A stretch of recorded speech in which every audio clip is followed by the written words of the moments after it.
May the 4th is upon us, and I wanted to take this opportunity to do a special video. We all know that Star Wars has had a major influence on Dragon Ball in the past, but there is one particular arc that has a ridiculous amount of references to Star Wars, and that is the latest arc prior to Superhero, the Granola arc. And the theme of my video today is essentially to point out pretty much all the references that I can find to Star Wars in the Granola arc. So let's just jump straight into it. I think it's going to be a lot of fun. So the first thing I noticed, and you know, I've pointed out in previous videos that the Ceruleans are sort of anti-Saiyans in a sense, is that the Cerulean Saiyan War is very reminiscent of the war between the Mandalorians and the Jedi, which I find very fascinating. Now, the second thing that I noticed was Granola losing his mother and his people being his motivation for revenge, being very, very reminiscent to Anakin Skywalker. As a matter of fact, Granola has a lot of references in this arc that are directly derived from Anakin and Luke Skywalker.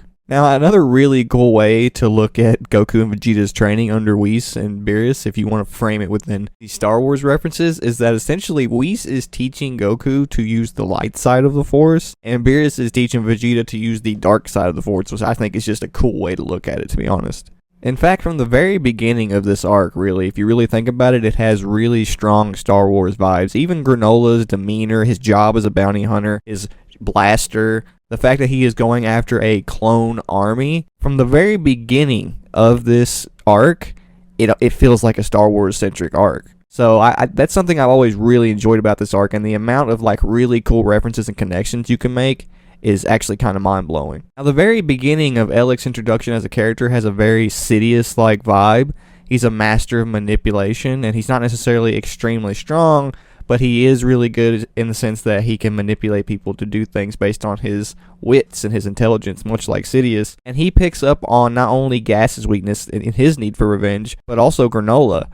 So Ellic from the very beginning has a very Darth Sidious-like presence and role within this arc. I just think that's super cool, especially if you consider my other reviews where I also talk about the other inspiration for Ellic's character from Journey to the West as Sun Wukong's master. The way that they kind of meld these two characters together is actually extremely interesting.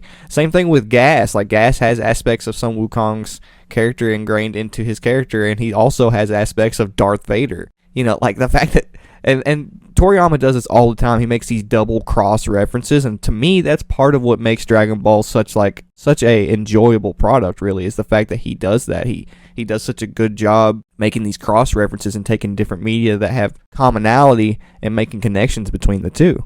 Oatmeal is another really cool example of like a Star Wars aesthetic character, because not only is he artificial intelligence, he also drives Granola's ship and he also helps him in battle. So like, he's also a really cool Star Wars-like character, and I really like that he's a modified scouter. I think he's an underappreciated character in this arc. Also, this whole dynamic of like destroying planets, buying planets, selling planets, all that stuff, that was heavily explored in Star Wars as well. A lot of people don't really make that connection, but the whole idea of like space piracy was really first explored through Star Wars. So that just goes to show what a huge impact Star Wars had on the series. Now, with The Mandalorian becoming a thing, I just have to point this out just because I think it's so funny. But Monito is like the most Yoda-like character like I think Dragon Ball has ever conceived. And the fact that he is raising a bounty hunter, and the fact that that's like a reversal of the roles from The Mandalorian, where there's a bounty hunter raising Grogu, like, I just think that's extremely funny, and I'm wondering if it's done on purpose, because, you know, it would kind of line up. And I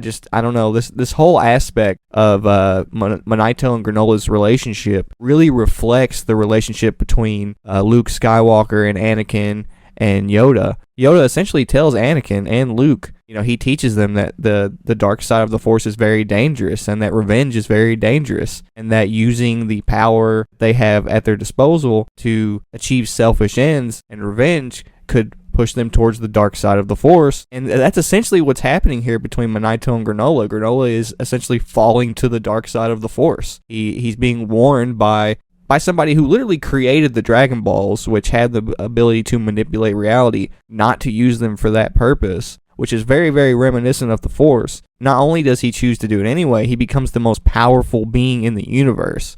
And his cocky behavior is also very reminiscent of Anakin Skywalker whenever he fell to the dark side of the Force. Another really cool connection you can make between Ultra Instinct and the Force is the fact that one of the requirements to being a Jedi is controlling your emotions, and that is what causes you to become a better Force user, is your ability to control your emotions. So again, this like interaction between Whis and Goku is really cool in the sense if you frame it in that way and look at it as a reference to Star Wars, because Star Wars, believe it or not, is actually also heavily influenced by Chinese mythology. The light side of the Force, the gray Jedi, the Sith, all of the codes that each of these groups have are literally derived from Buddhist and Taoist teachings. So there is a huge connection between Journey to the West, Chinese mythology, the Jedi, and Star Wars. So if you didn't know that, the code from especially Knights of the Old Republic that we all know as Star Wars fans is directly derived and influenced by the same things that influence the idea of chi and martial arts and how everything works in the Dragon Ball universe. Both of these universes are influenced by the same concepts. When you look at it that way,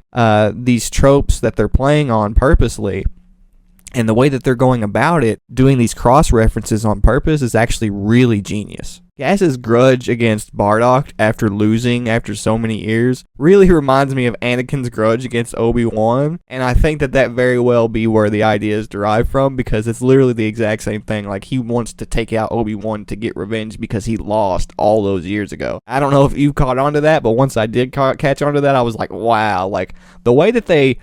And I've done another video talking about how this is also very, very heavily influenced by Journey to the West. But the fact that they have cross-referenced Journey to the West and Star Wars and fused it and melded it together in such a way, I gotta say, that's one of the main reasons I love this arc so much, because it's so creative and refreshing. I mean, Dragon Ball has already been influenced by Star Wars in the past, but the way they went about doing it in this arc, I really enjoyed. Now, in the Namek saga, Vegeta was essentially like manipulated in the same way as Darth Vader by Frieza. He's essentially like the quote-unquote destined, the destined one who would dethrone Frieza and avenge his people. Sort of like how, there was a Jedi who would bring balance to the Force. That's essentially like what the Legend of the Super Saiyan really is, like in a lot of ways. Like, you could tell that Star Wars definitely heavily influenced that whole idea. But the fact that Vegeta is going through this guilt arc is very reminiscent of like the latter end of Darth Vader's character development. That's something else I thought that was really cool. And that's another thing, the word balance. The word balance is used in this arc so much, exactly like the balance in the Force from Star Wars. Frieza is going to upset the balance of things in the universe. The strongest in the universe is going to show up and upset the balance of the universe. They use that term a lot in this arc, so that also to me heavily suggests that this is like essentially the Star Wars arc of Dragon Ball. And Star Wars is, of course, influenced by Taoism and Buddhism and Eastern philosophy. So the fact that this is a show based around those ideas, and yet they're implementing the influence that Eastern philosophy had on Star Wars into a show based around Eastern philosophy, it's just like mind-blowing to think about. I mean, Toriyama is just a wild individual. Like, the fact that he thinks about doing these types of things really speaks to his imagination as a storyteller. Another really cool connection you could draw is like Granola getting the 2 red eyes as he falls deeper and deeper into the dark side is very similar to Anakin developing those dark side eyes in Star Wars. And then, of course, you've got the Bardock wearing Manito's cloak scene where he can look straight up like a Jedi. And then whenever Granola's mother gets killed in Weasley, Bardock essentially uses a force push whenever he attacks the Heaters. So this whole thing is just like, it's got such heavy Star Wars vibes, man.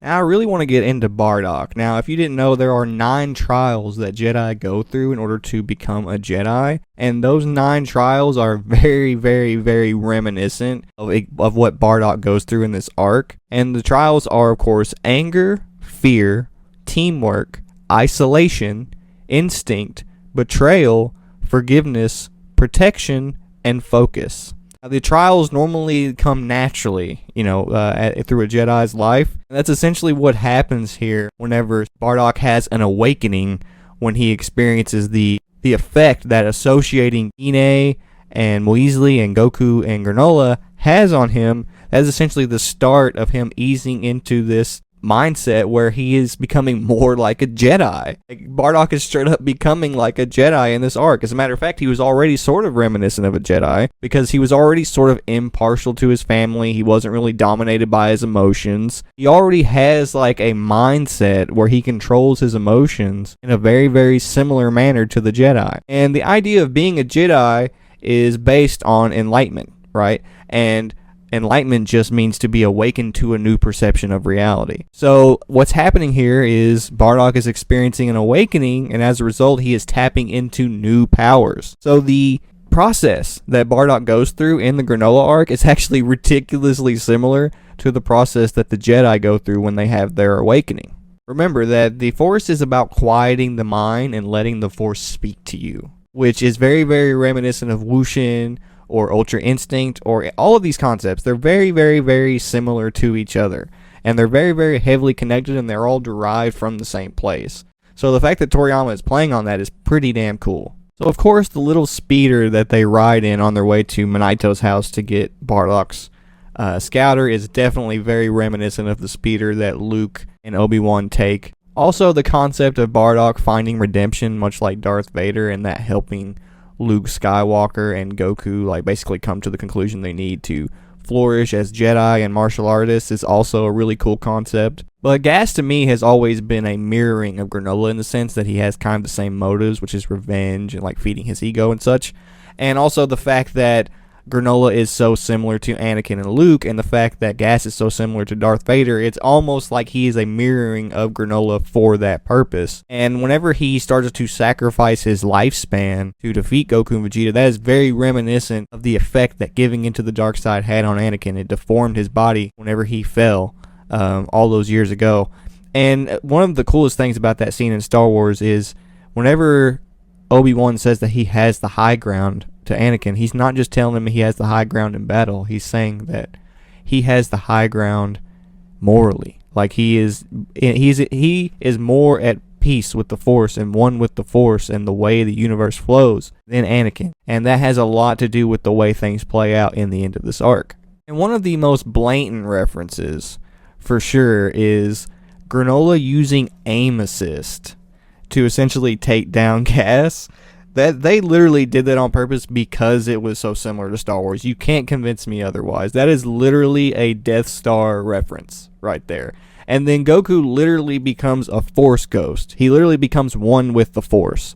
So, yeah, this arc from very beginning to end just screams Star Wars in terms of its vibes.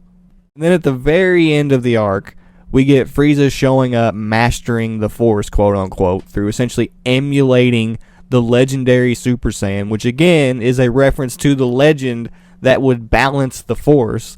And Frieza is said to have upset the balance of the universe. So the fact that Frieza, after all of these years, is coming back to upset the balance by emulating the person who brought balance to the universe all those years ago, again, super underrated concept, amazing aspect of the arc. Really heavily enjoy it, and everything about like the cross references they make between Journey to the West and Star Wars in this arc is amazing because it's essentially about the same thing. You can really compare Sun Wukong's journey as a character to that of Darth Vader, or to most characters who fall victim to the dark side or fall victim to their ego and eventually come back to the light. That is literally exactly what happens to Sun Wukong. He falls to the dark side. He suffers from his need for revenge and his need to rule the universe. As a matter of fact, let's just take a second and observe Anakin Skywalker's story and compare it to Sun Wukong, because it'll be a fun little experiment, because the two characters actually have a ridiculous amount in common, okay? So, for example, Anakin is born of the Force. Sun Wukong is born of a stone egg that absorbed a mass amount of yin and yang energy, which is essentially the Force. Sun Wukong learns Taoist immortality and Taoist martial arts and learns how to essentially manipulate reality in his favor through his immortal master Subhuti, and Anakin essentially learns the Force through various Jedi masters, but mainly Obi-Wan. Then Sun Wukong tries to force his way into the ranks of heaven, going so far as to want to rule all of heaven itself. And the funny thing is Sun Wukong was actually hired to work for heaven a few times, but he was so disgusted by the position that they gave him because of his superiority complex that caused him to rebel against heaven and claim himself the great sage equal to heaven, much like how Anakin Skywalker demanded a a seat on the Jedi Council, and then when he didn't get it, that essentially, along with his need for revenge and everything else, led him towards the dark side of the Force. And then when he becomes dark side adjacent, he gets these yellow eyes, right? And Sun Wukong, when he tries to take over heaven, they put him in the furnace, and he gains his golden eyes. Both go through a redemption arc. I mean, their stories are so ridiculously similar that it's almost comical. And, you know, the way they play on Goku being a version of Sun Wukong after his character development, essentially leading Granola to redeem himself by going back to the light side of the Force at the end of this arc, is very well done. And I just think the parallels between Anakin Skywalker and Sun Wukong are pretty interesting there. But yeah, the idea of duality is very common, and, you know, fairy tales, mythological stories, but especially in Eastern culture, is a prominent thing in their culture due to the aspects of yin and yang. In Western culture, a lot of the stories that we are told are structured around the notion that, you know, good and evil are fighting each other, and the resolution comes from good forcing its way over evil, or evil forcing its way over good. And in that sense, in Western storytelling, there are often separate characters who embody good and evil. But Journey to the West is much more about the struggle within the soul of a hero. What is good, what is defined as good morally in the story, is essentially Sun Wukong balancing the idea of what is right and wrong in his mind, and not being so headstrong in terms of just jumping to conclusions about what he believes is right and what he believes is wrong. Anakin Skywalker's transformation into Darth Vader in the Star Wars film is very, very, very reminiscent of Sun Wukong literally falling victim to his ego, trying to dethrone the gods. It's all very, very similar. And the Taoist techniques that Sun Wukong learns in Journey to the West are also ridiculously similar to the Force. So the fact that Eastern philosophy, now keep in mind that Taoist immortals and all this stuff exists outside of Journey to the West, but Journey to the West is what really popularized it. So it is very likely that that had a huge impact on the Star Wars series, and the fact that the Star Wars series had an impact on Dragon Ball and all of that is coming full circle, I think is really cool. Anyway, I hope you have a great May the 4th. May the Force be with you. Don't forget to like, comment, and subscribe, and thank you so much. I hope you enjoyed the video, and I will see you guys in the next one. Peace.